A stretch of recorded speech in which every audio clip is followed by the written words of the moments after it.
Bismillahirrahmanirrahim. Assalamualaikum warahmatullahi wabarakatuh. Alhamdulillah hari ini my dream book saya udah jadi. Ya aku seneng banget sih pas tahu udah jadi. Nah jadi di sini tuh aku nulis ada. Oh iya, sebelum itu buku yang aku buat ini aku persembahkan khusus teruntuk orang-orang yang aku sayangi, keluarga aku. Ada mama, bapak, teteh, si Jaki, Dede Jahit dan juga Ariki. Semoga kalau misalnya nanti keluarga aku baca ini bisa tahu siapa aku dari sudut pandang aku. Nah, di sini aku tempelin foto keluarga aku. Ada ya kata-katanya juga lah. Terus ada kata pengantar juga. Ya udah, kata pengantar yang berisinya ya udah aku bersyukur karena akhirnya materi book aku udah jadi kayak gitu. Dan ya sebenarnya ya tadi aku bilang materi book aku ini aku tujukan buat orang-orang yang aku sayang, biar semua orang bisa tahu bahwa ini loh aku lagi belajar buat jadi dewasa, ini loh aku punya mimpi gitu yang insya Allah bakal jadi nyata gitu. Nah, terus dari daftar isinya banyak, ada tentang aku, ada kelebihan dan kekurangan aku, ada juga prinsip aku, peran aku di bumi Allah itu apa, kesukaan saya apa dan ketidaksukaan saya apa, ada role model saya, cita-cita saya dan juga 100 impian saya. Nah, untuk yang pertama di sini ada foto saya sendiri dan juga biodata saya. Terus di sini bagian 2 ada kelebihan dan kekurangan saya. Jadi saya itu adalah manusia yang memiliki banyak kekurangan dan kelebihan. Mungkin salah satunya kelebihan saya adalah saya itu sangat percaya diri, gitu. Dan saya juga termasuk orang yang supel dan friendly, mudah bergaul dengan siapapun, peduli dan penyayang, ramah dan pokoknya banyak deh gitu. Nah terus kalau saya untuk kekurangan saya tuh orangnya kadang kemudian gitu. Mood saya tuh sering berubah-ubah dan saya orangnya panikan. Terus ya kadang suka menunda pekerjaan, lambat, dan yang paling parah sih cengeng. Jadi saya tuh orangnya sangat cengeng banget. Apalagi kalau misalnya mama sama bapak saya udah mulai gitu, udah mulai marah, saya udah bakal nangis gitu. Terus di bagian selanjutnya ada prinsip saya hidup di bumi. Sebenarnya jujur dari saya hidup 17 tahun yang lalu sampai sekarang saya tuh gak pernah yang namanya bikin prinsip hidup. Ya mungkin saya emang orangnya sering banget dan senang banget bikin buku diary. Hampir setiap semester saya selalu membuat diary baru. Tapi saya tidak pernah yang benar-benar khusus menuliskan prinsip hidup saya gitu. Nah tapi di sini saya menuliskan tujuan hidup saya apa di bumi ini. Terus ada visi misi hidup saya. Yang salah satu contohnya tujuan hidup saya di bumi ini ya agar bisa menjadi manfaat untuk orang lain. Di sini ada visi saya juga. Saya ingin menjadi kader dakwah untuk umat. Terus ingin mempunyai akhlak yang baik, ya bermanfaat untuk umat, tidak cinta dunia dan tidak takut mati, menjadi manusia yang lebih baik dari sebelumnya, bisa menjadi inspirasi bagi umat dan membuat mama dan bapak bahagia gitu. Nah terus di sini juga ada misinya. Ya sebenarnya di sini masih misinya banyak banget sih gitu. Ya nanti mungkin mama dan bapak terutama bisa baca buku saya aja ya. Terus di sini ada peran apa sih peran saya di bumi Allah gitu, kayak untuk apa sih Allah tuh menciptakan saya. Di sini saya menulis bahwa tujuan hidup saya di bumi ini ya untuk beribadah kepadanya. Terus juga di samping itu Allah ciptakan aku karena aku dibutuhkan oleh umat gitu. Kayak aku tuh ada tentara Allah gitu yang Allah kirim untuk jadi manfaat untuk orang lain dan lain-lainnya gitu. Di sini juga ada kesukaan dan ketidaksukaan saya. Jadi sebenarnya saya tuh lebih banyak memiliki kesukaan dibanding ketidaksukaan gitu. Bahkan di sini lebih banyaknya kesukaannya sih. Ini panjang banget sih, kalian kalau misalnya mau baca ya nanti baca buku saya langsung aja ya. Kalau rasa tidak sukanya saya tuh hanya sedikit gitu karena saya lebih banyak suka dibandingkan tidak suka. Terus di sini salah satunya aja ya.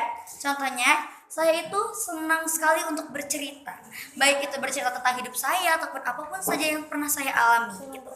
Dan kalau misalnya saya tidak sukanya, saya itu sangat tidak suka ketika ada orang lain yang mengganggu saya ketika saya sedang menulis, baik itu menulis diary atau mungkin menulis skrip untuk podcast saya dan lain-lain. Itu saya kurang suka banget gitu. Terus di sini ada juga diagram keluarga saya, keluarga inti sih lebih tepatnya. Di sini ada nenek saya, ada Emih, ada Bapak Aki, ada Mama, Bapak, Jaki, aku, Teh Sipa sama suaminya, sama ada juga ponakan saya yang saya sayangi banget, Dede Jahit. Terus di sini saya menggambarkan juga tentang rupa saya. Kayak saya itu seperti apa sih orangnya gitu.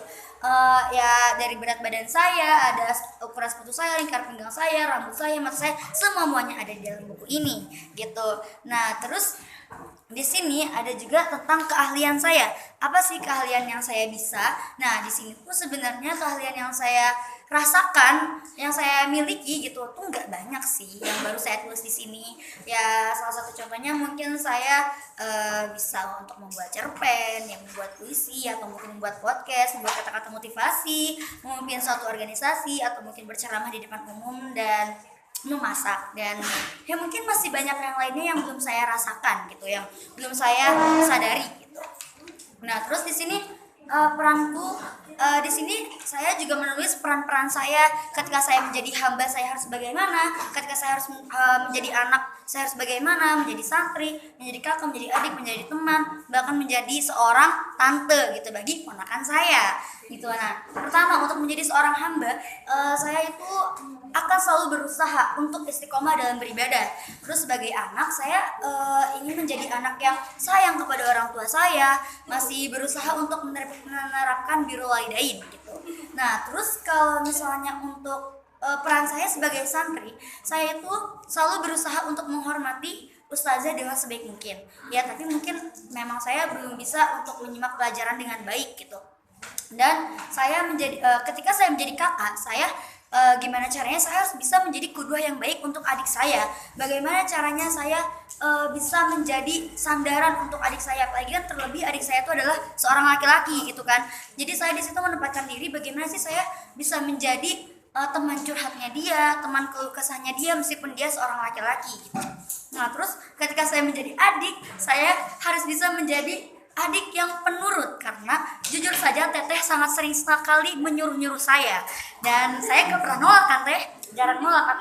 Nah, terus dalam menjadi teman juga saya tuh bisa dikatakan sebagai support system teman-teman saya gitu, dan saya juga bisa menjadi tempat curhat yang baik. Dan kalau misalnya untuk menjadi tante, untuk menjadi seorang tante bagi ponakan saya bisa menjaga dia dengan baik, dan saya sudah menganggap dia sebagai anak saya sendiri gitu. Dan untuk role model dalam hidup saya, ini saya tuliskan khusus ada 5 orang yang menjadi inspirasi dalam hidup saya. Untuk yang pertama, pastilah Rasulullah SAW yang menjadi role model hidup saya gitu, karena saya itu ingin sekali mencontoh akhlaknya Rasul gitu.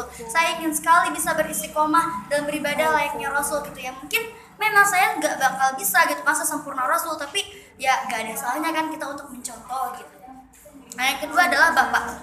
Bapak itu adalah seseorang yang paling banget saya sayangi. Yang mana kalau misalnya saya tulis di sini kenapa saya memilih bapak saya untuk menjadi role model dalam hidup saya, itu nggak bakal cukup. Cuma di sini saya singkat-singkati gitu kan.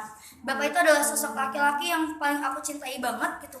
Karena aku tuh deket banget orangnya sama bapak gitu. Bahkan bapak tuh ya udah selalu ngasih petua-petua yang baik, terus gak pernah ngebentak aku. Bapak tuh bener-bener ya Allah, gak pernah yang namanya ngebentak aku, marahin aku tuh gak pernah gitu. Pasti marahinnya bapak ke aku tuh dengan cara beliau yang emang bisa aku terima gitu. Terus juga bapak tuh gak pernah bilang enggak kalau misalnya menolak sesuatu. Pasti bapak tuh akan punya cara tersendiri untuk menolak apa yang aku inginkan gitu. Dan juga apa ya, pokoknya aku sangat belajar banget nih dari seorang bapak. Bahkan aku sampai pengen punya aku sampai berkeinginan ingin mempunyai suami yang seperti bapak gitu. Dan bapak tuh selalu bilang ke aku gitu kan, kayak mimpi kamu tuh ya buat kamu sendiri, bukan buat bapak, bukan buat mama. Bapak tuh selalu bilang kayak gitu. Itu tuh adalah alasan motivasi bapak yang untuk mendorong aku untuk mewujudkan semua mimpi aku, karena itu tuh buat hidup aku ke depannya gitu. Bapak sama mama itu cuma bisa jadi pendukung di belakang gitu. Yang ngejalaninnya, yang memilihnya semuanya adalah kamu. Dan bapak itu nggak pernah memaksa aku untuk menjadi apapun gitu. Ya, karena kata bapak sesuatu yang dipaksakan itu pasti nggak enak. Jadi bapak tuh selalu pengennya aku mengerjakan sesuatu ya karena keinginan aku gitu, karena rasa senangnya aku gitu. Dan bapak selalu bilang kejarlah cita-cita demi cinta gitu. Itu adalah motivasi yang bapak kasih buat aku di waktu aku menuju dewasa ini, agar aku tuh selamanya selalu mengurusi tentang masalah cinta, masalah jodoh, dan bapak tuh pengen banget aku tuh bisa mengejar cita-cita, bisa berpendidikan gitu ya, minimal S1 lah gitu. Dan role model ketiga aku tuh adalah mama. Mama itu adalah sosok yang ya Allah, dimana aku tuh bersyukur banget punya ibu gitu kan. Aku bersyukur banget mama itu bisa dijadikan oleh Allah sebagai ibu aku gitu, karena dari mama itu aku belajar banyak hal banget, belajar kehidupan gitu kan, dari sosok seorang ibu yang gimana sih mama dari dulu pas mudanya sampai akhirnya bisa kayak sekarang. Mama tuh selalu berbagi ceritanya sama aku, dan aku paling inget banget kata-kata motivasi yang mama kasih ke aku tuh. Mama selalu ngasih petua aku 3. Pertama, jangan lupa sholat duha. Kedua, jangan lupa sholat tahajud. Ketiga, selalu qanaah dalam hidup. Mama tuh selalu kayak gitu, karena aku tahu mama itu mama tuh terlahir dari sosok orang yang nggak punya gitu. Jadi makanya mama paling banyak belajar dalam hidup tuh ya dari mama gitu. Dan ya mama juga sosok tempat aku untuk bercerita gitu. Pokoknya aku kalau misalnya curhat apa-apa ke mama gitu. Terus yang ketiga itu ada teteh. Keempat itu ada teteh. Kenapa teteh aku jadi role model? Karena teteh itu sebenarnya baik banget. Cuman emang galak aja teh. Yang kadang aku tuh suka, teteh galak banget sih. Tapi teteh tuh baik banget kok. Nah, teteh tuh orangnya bijaksana banget. Terus ya pokoknya aku belajar hidup dari teteh, karena teteh yang tahu gimana sih rasa sulitnya keluarga aku ketika dulu pas mama sama bapak pertama kali nikah terus punya teteh kayak gitu. Teteh tuh yang paling ngerasain gitu ya kan. Kalau misalnya pas udah zaman aku sama adik aku kan udah ya alhamdulillah lah, keluarga aku udah mulai membaik gitu. Terus yang kelima, role model hidup aku adalah Budia. Jujur aku tuh sangat ya Allah, Budia itu adalah sosok yang menginspirasi banget bagi diri aku. Karena apa? Aku bersyukur banget pertama kali aku ngeliat Budia itu pas aku kelas 7. Tapi ketika aku kelas 10, pas tahu wali kelas aku Budia, aku seneng banget. Gak tau kenapa, padahal waktu kelas 7 itu aku gak terlalu deket sama Budia gitu. Tapi ketika kelas 10 aku deket banget sama ibunya. Dan aku bahkan merasa satu-satunya ustazah di Husnul Khotimah yang paling deket sama aku tuh adalah Budia. Setiap cerita yang ibunya ceritain ke aku tuh selalu aku jadikan motivasi dalam hidup aku.